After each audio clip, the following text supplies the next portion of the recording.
Meu amigo, minha amiga, o que fazer quando o INSS não cumpre sentença, né? A Justiça Federal manda e o INSS não cumpre, né? É brincadeira isso, né? Nem justiça pode com o INSS.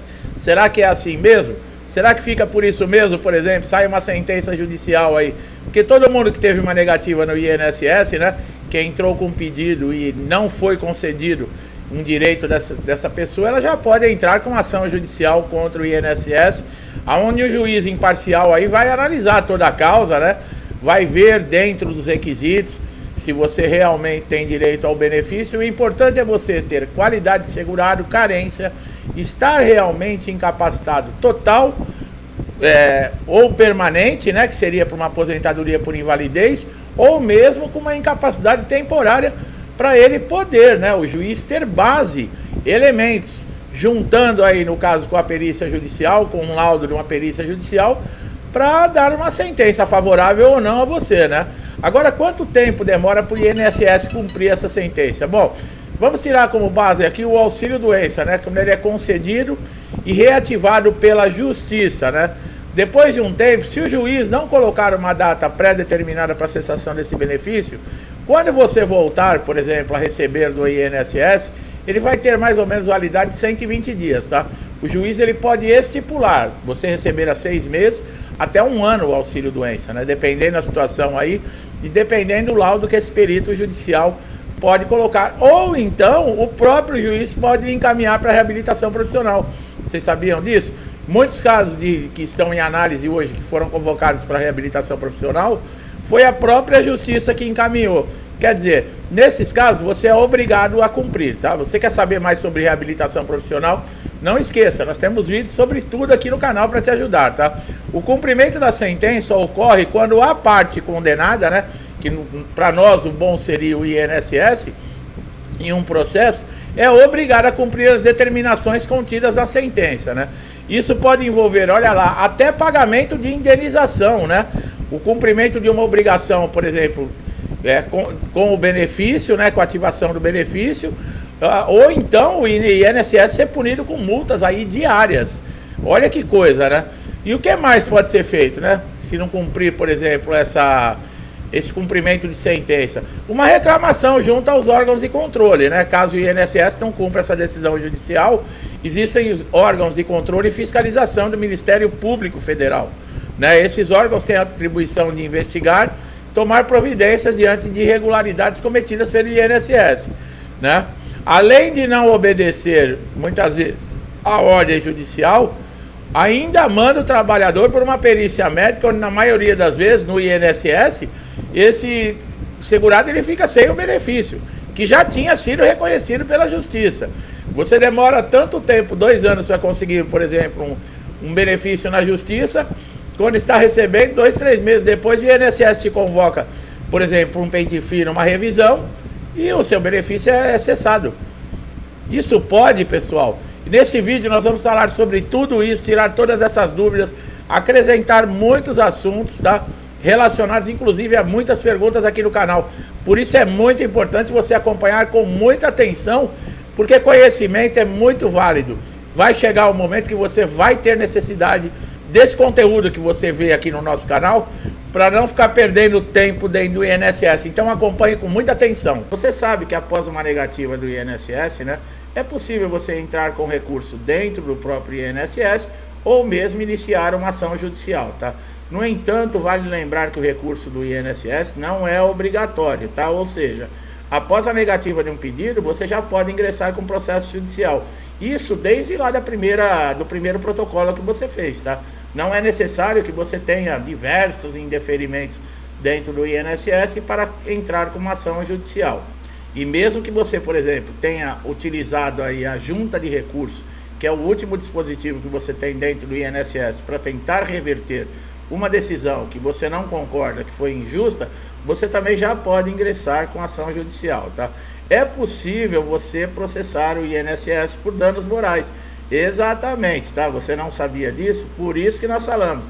Conhecimento é tudo. Informação atualizada não deixa você perder os seus direitos. E você sabe quais são os caminhos que você deve tomar, tá?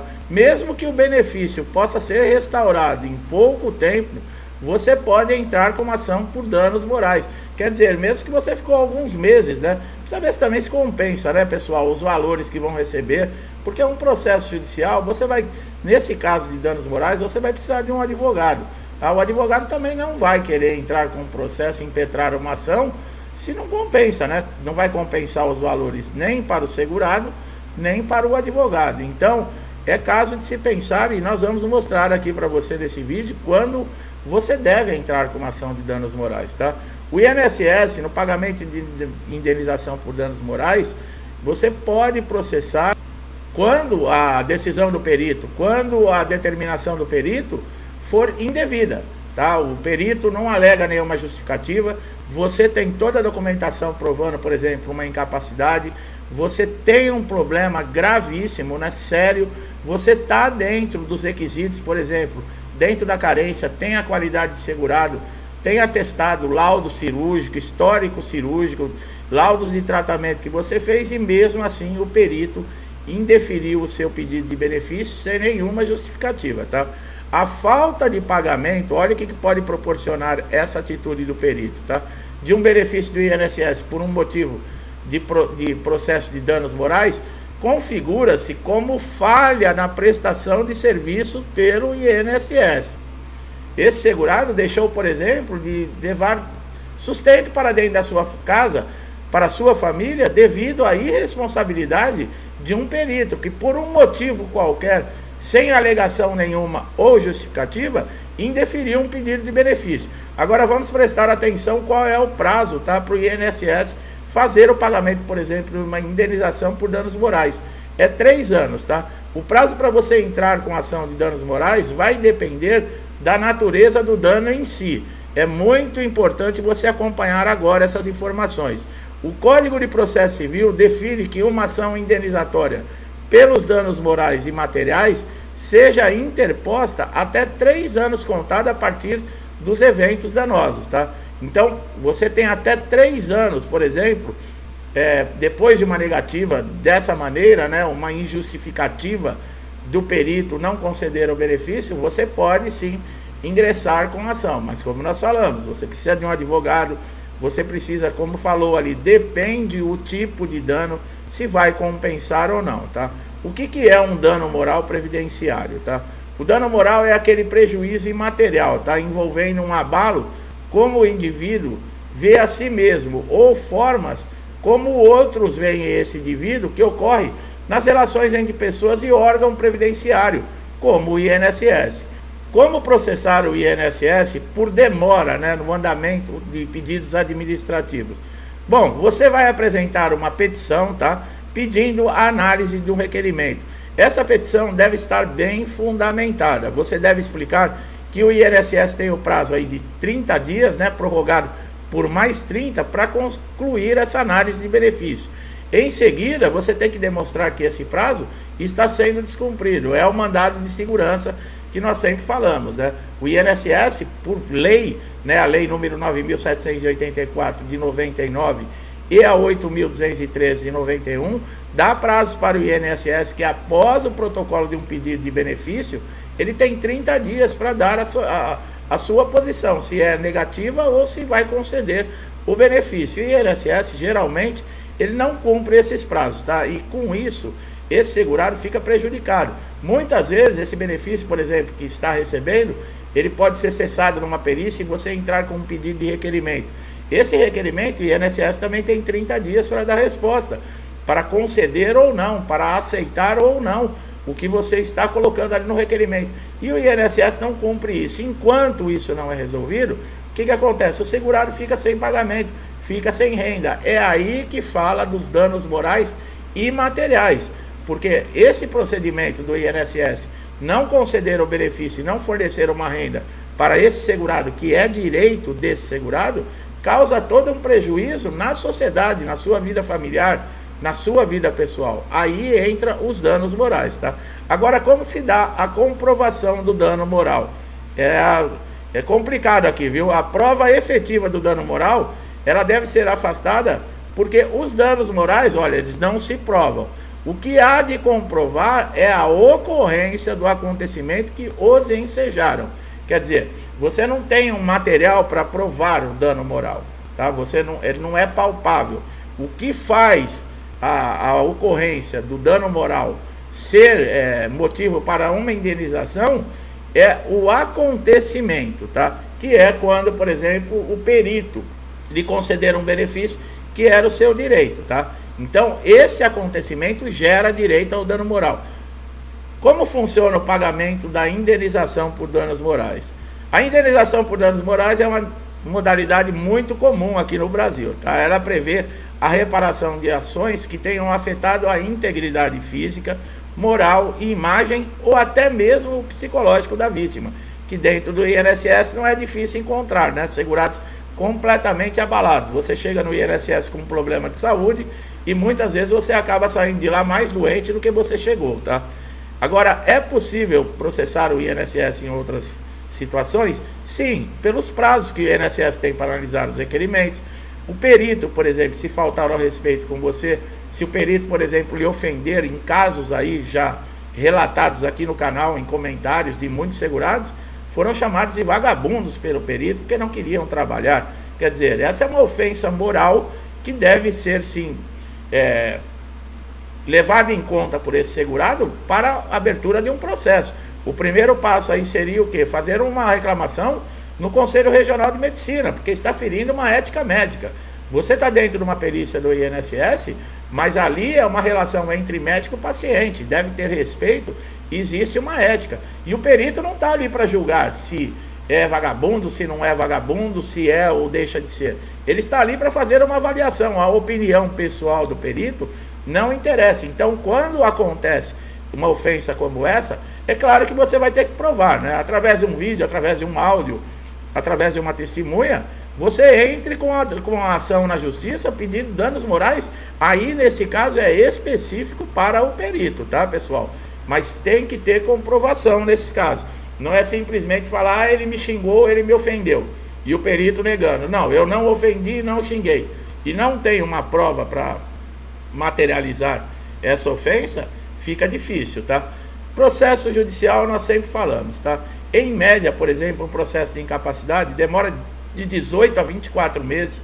É necessário você ter toda a documentação comprovando, no caso aí se for para um benefício de incapacidade, tá?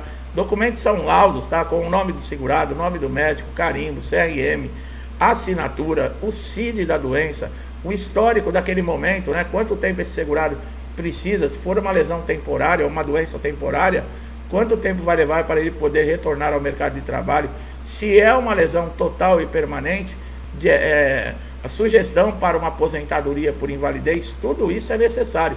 Fora ainda os exames que o perito judicial vai proceder, né? Tudo dentro da lei para o quê? Para comunicar ao magistrado se realmente existe uma incapacidade, e esse magistrado, dentro da lei, vai fazer uma análise, analisar os documentos, mesmo que o laudo do perito muitas vezes pode ser desfavorável, porque acontece, o perito pode não encontrar nenhuma incapacidade, mas mesmo assim a documentação é tão importante que o magistrado pode levar em consideração somente os elementos anexados do processo. Quais são esses elementos? Os documentos que você apresentou, tá?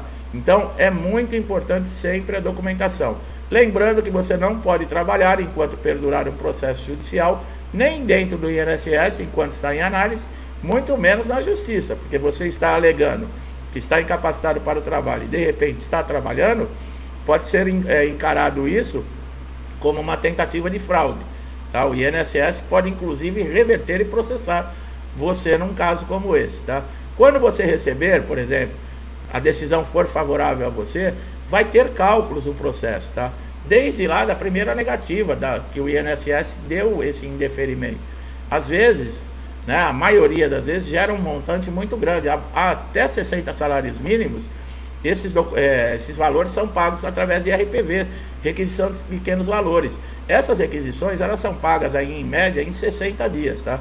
Agora existe um problema, muitas vezes, que o INSS recorre da decisão. Por exemplo, ele não recorre da implantação do benefício, que vai ter aí no máximo 45 dias, tá? É 30 para implantar o benefício, mais 15 para fazer o primeiro pagamento, começar os pagamentos. Mas para pagamento dos atrasados, o INSS pode entrar, por exemplo, com recurso. Se entrar com recurso, pode demorar até mais 3 anos para você conseguir receber esses atrasados. É uma sacanagem, né, pessoal? Eu sempre falo, né? O segurado, quando dá um prazo para o segurado, é aquilo e acabou, né? Quando é, por exemplo, o INSS ou a favor de qualquer órgão governamental, existe um monte de brechas da lei, os períodos são aumentados, né? Existem várias situações favoráveis, né? Nunca favorável ao trabalhador, nunca favorável ao segurado, né? Que paga o INSS. O INSS não fabrica dinheiro. O INSS sobrevive do pagamento de funcionários, das instalações, dos benefícios através das contribuições de todo o trabalhador, que é obrigado desde o primeiro registro em carteira a pagar o INSS, né? Fora as empresas, fora outros meios de arrecadação que o INSS também tem. Então é uma situação muito constrangedora, muito difícil, mas se a gente, por exemplo, for ofendido por um perito, se você tem uma negativa injustificada do INSS e todo mundo abaixar a cabeça, deixar isso para trás e for para casa sentar no sofá se lamentar, nunca vai mudar essa situação. Por isso é importante, se sentiu prejudicado pelo INSS, o perito fez ali uma negativa indevida no seu processo, corra atrás, faça os recursos dispositivos disponíveis no INSS, mas não deixe de entrar na justiça. Houve uma ofensa, vá pedir danos morais. Se todo segurado, todo mundo que passasse por uma situação como essa, recorresse, fosse atrás dos seus direitos, muita coisa já começaria a mudar, tá? Essa é uma forma que eu penso, né? Porque se sentar no sofá e ficar reclamando do que aconteceu sem tomar nenhuma providência, não vai mudar situação nenhuma. Meu amigo e minha amiga que chegaram aqui a primeira vez no canal, sejam muito bem-vindos. Aproveite todos os nossos conteúdos já postados, conteúdos que já ajudaram muita gente, e eu tenho certeza que vão ajudar você também. Não deixe de se inscrever no canal e ativar o sininho de notificação para você sempre receber nossos vídeos todos os dias. Você vai receber em primeira mão lá um comunicado para cada conteúdo que nós colocarmos. E pode ser aquela informação que vai ajudar você a resolver aquele problema de semanas, de meses, e você não encontra uma solução no INSS. E você só tem a ganhar e melhor, não paga nada, tá? Meu amigo e minha amiga que estão sempre aqui comigo, muitos desde o início do canal, incentivando, ajudando, compartilhando, meu muito obrigado. Que Deus abençoe sua casa, sua vida, sua família, com paz, com saúde, com prosperidade, harmonia e muito amor. Tudo que eu desejo para mim, eu desejo em dobro a todos vocês. Eu deixo um forte abraço e até os próximos vídeos.